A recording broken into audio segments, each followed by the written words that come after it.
introduce yourselves and what you play. The first and last name. Go ahead. Oh, my name's Brandon Hefner. I play rhythm guitar. And I'm Randy Bobzine. I play lead guitar. I'm John. I play drums. Rob, I play bass. That's Rob Michaels. I'm John Jordan. And I'm Don Crosby and I sing.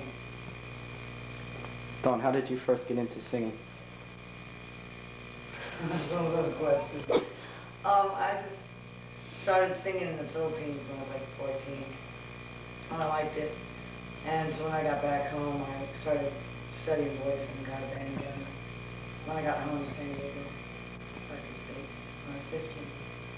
So you lived in the Philippines for a while? Yeah, year and a half. Did you start Daytona or just join an existing band? Me and the drummer, Dennis Brothers, started.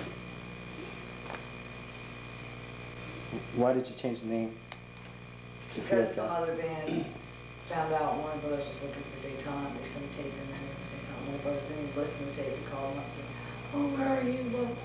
And so they realized Warner's wanted this band Daytona, so they went and trademarked it. Even though I had used it first and had a service mark, people at Warner Brothers that the guys were threatening them with a lawsuit, and they wanted $30,000 to buy them out. And if we didn't,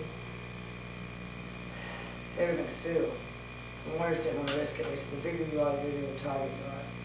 So we got to change the name. But my lawyer said, we should have fought, we could have won.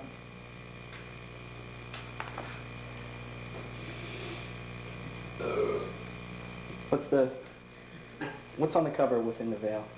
And is there any concept to it? Well, you could look at it in a lot of ways. You know, it's me being sort of crucified on I-beams of the building.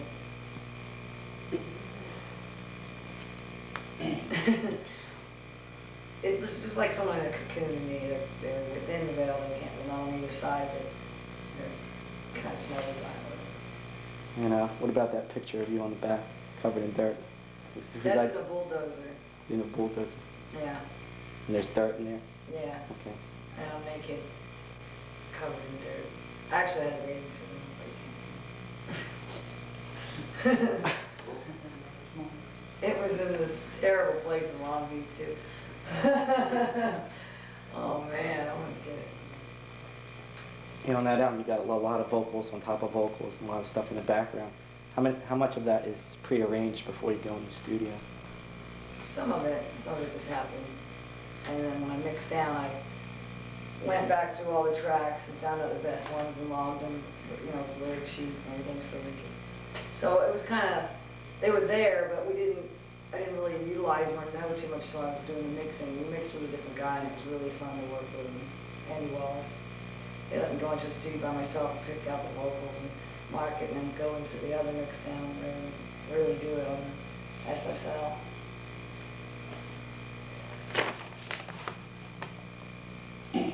How did you feel about moving back from California to New Jersey? It was a wasted year. It was terrible. And what happened to the old band, the old members of Fear of God? I don't know what they're doing now. No, but just what happened with the old band? You don't want to talk. Well, just didn't work out. It turned into a dictatorship kind of. That's no fun. How did the shows in Europe with Wrathchild America back in Europe go? What do you think, Rob? You were there. Rob was there. They went good. You were in. Yeah, they went good. I thought they were a lot of fun. It felt like a band. It felt like rock and roll. It was just crazy. It was really fun. We had some technical difficulties at our shop day, but I still think we won the crowd over. I think it was fun.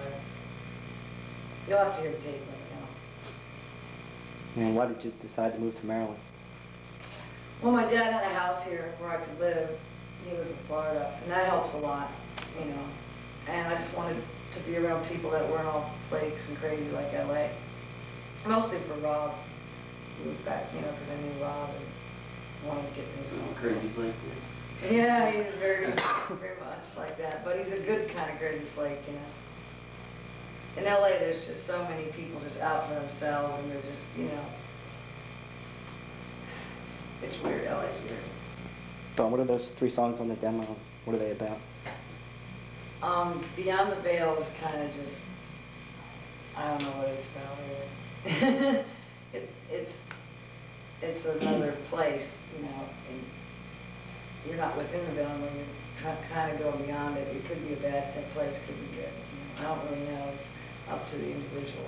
Sentismo is about human sacrifice in a way, in a physical sense and also in a mental sense. You know, people can suck the life out of you, and you're living, but you're not really. You're undead, but you should be dead, but you're not.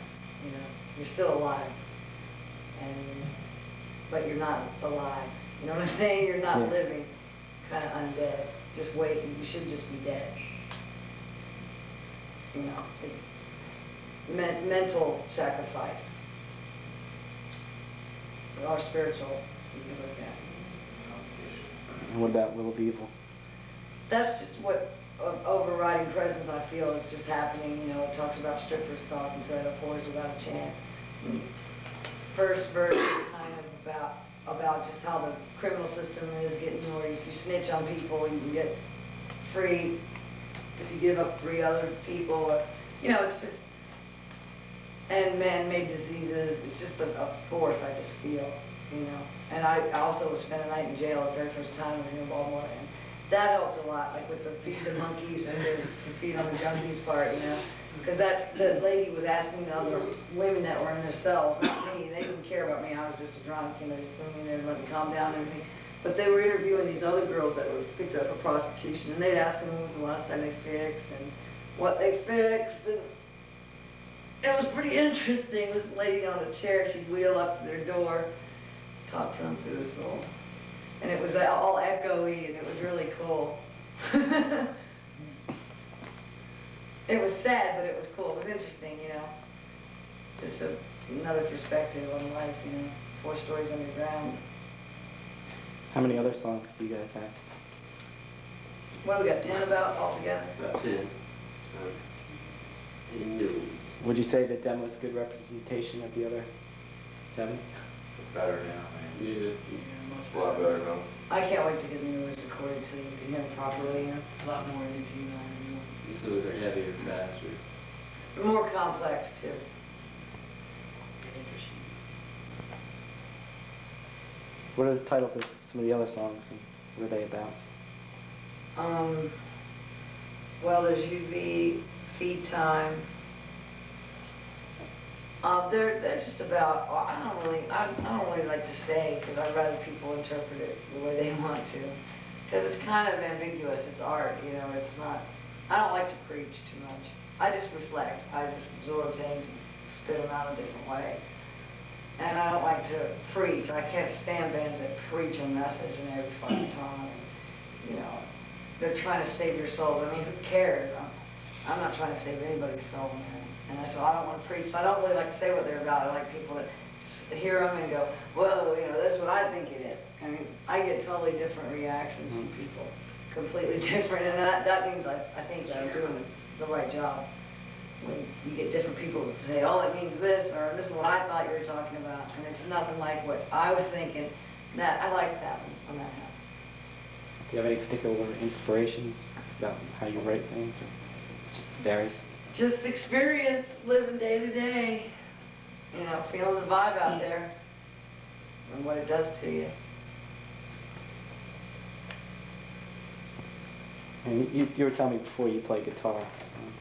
I play just for like writing, you know, Yeah. at the house or whatever. So you just do that to like something to accompany your lyrics with? Right. Yeah. But, you know, this band has great instrumentalists, so I just like let them do all the writing. And so it feels more like a band. But I do have some ideas, some rough ideas on that. So we're going to, you know, try and work on. So we'll see if it happens. It's the kind of thing where this is a band that's gelling and you don't want to push. You want to just let it happen naturally. Do you usually write lyrics beforehand, or? Yeah. I do sometimes. I write lyrics before to get a concept, but when you hear the actual music, sometimes you just totally have to change them and stuff. And then sometimes I write from scratch and it stays that way. But yeah, I guess you could say I do it both ways. So,